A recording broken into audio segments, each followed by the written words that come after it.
한국의 경제가 급격히 식어가기 시작한 것은 어느 날 갑자기 찾아온 일이 아니었다. 그것은 서서히 그러나 분명히 진행되었다. 그리고 어느 순간 언론은 그것을 고용 쇼크라고 불렀다. 수많은 사람들이 일자리를 잃고 기업들은 문을 닫거나 국경을 넘어 떠나갔다. 사람들은 처음엔 일시적인 현상이라 생각했다. 하지만 그것은 단순한 경기 침체가 아니었다. 모든 것은 정부의 기업 억제 정책에서 비롯되었다. 대기업은 탐욕스럽다고 몰렸고 중소기업은 부당하게 인력을 착취한다고 비난받았다. 새로운 법들이 쏟아져 나왔다. 정규직 전환 의무화, 근로시간 제한, 징벌적 손해배상 확대, 환경규제 강화. 법 하나하나는 그럴듯한 명분을 가지고 있었다. 노동자의 권리 보호, 공정한 사회, 안전한 환경. 그러나 기업 입장에서는 그 모든 것이 족쇄였다. 한 중소제조업체 대표는 매일 새벽 3시까지 법규를 읽어야 했다.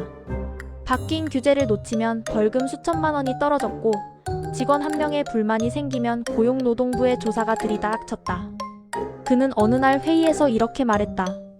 이제 우린 물건을 만드는 게 아니라 서류를 만드는 회사가 됐어. 직원들은 웃지 않았다. 웃을 힘이 없었기 때문이다. 그 무렵 대기업들은 이미 조용히 짐을 싸고 있었다. 한때 대한민국의 자존심이라 불리던 전자기업이 베트남으로 본사를 옮겼고 자동차 회사는 멕시코와 인도로 공장을 이전했다. 남은 것은 본사 간판뿐이었다. 그들은 해외 생산은 글로벌 경쟁력 확보를 위한 전략적 선택이라고 발표했지만 내부에서는 이렇게 말했다. 한국에서는 기업이 살아남을 수가 없다. 정부는 이런 흐름을 인정하지 않았다. 대신 새로운 세법을 내놨다. 해외로 나간 기업에도 세금을 부과하겠다는 내용이었다. 기업들이 떠나는 것을 배신이라 규정한 셈이었다. 하지만 이미 늦었다. 자본은 감정이 아니라 계산으로 움직였다. 그들은 조용히 그러나 확실히 국경을 넘었다. 결국 남은 것은 일자리의 공백이었다. 실업률은 폭등했고 청년들은 아무리 이력서를 써도 답장을 받지 못했다. 취업 사이트에는 3개월 단기 계약직, 주 3일 근무 가능자, 인턴 후 재계약 불가 같은 문구가 넘쳐났다. 사람들은 서로를 위로했지만 시간이 지날수록 절망만 깊어졌다. 편의점 아르바이트로 생계를 유지하던 30대 남자는 이렇게 말했다. 대학 때 배웠던 건 아무 쓸모가 없어요. 일할 곳이 없는데 무슨 공부가 의미가 있나요? 그의 말은 많은 사람들의 현실이었다. 한편 정부는 여전히 경제 회복 중이라는 보도자료를 냈다. 통계청의 수치를 조정하고 임시직을 포함해 고용률을 높게 발표했다. 그러나 거리의 풍경은 달랐다. 문 닫은 상점, 임대 현수막, 낡은 공장. 사람들은 뉴스 대신 현실을 믿었다. 기업들이 떠난 자리를 메운 것은 외국계 자본이었다. 그들은 처음엔 환영받았다. 하지만 곧 한국의 법과 세제에 막혀버렸다. 몇 년이 지나지 않아 그들도 철수했다. 남은 것은 일자리가 아니라 폐허였다. 그 무렵부터 사람들은 묻기 시작했다. 왜 우리나라만 기업이 떠나는가? 답은 명확했다. 기업을 적으로 본 정책 때문이었다. 한때 혁신의 상징이던 스타트업들도 사라졌다.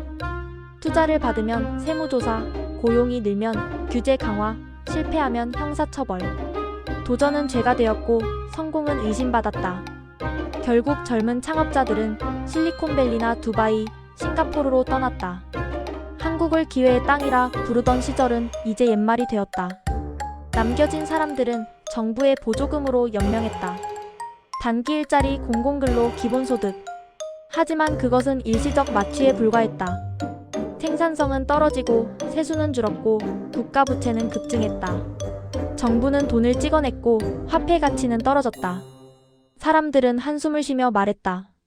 일할 수 있는 나라가 아니야. 언론은 여전히 공정경제, 노동중심 사회를 외쳤지만 정작 노동할 기업이 없었다. 그제야 사람들은 깨달았다.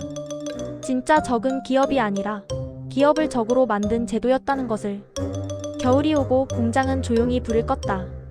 한때 한국 경제를 이끌던 산업단지의 불빛이 하나둘 꺼졌다.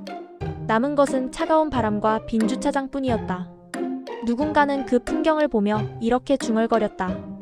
고용 쇼크는 하늘에서 떨어진 게 아니야. 우리가 만든 거야. 그 말처럼 고용 쇼크는 우연이 아니었다.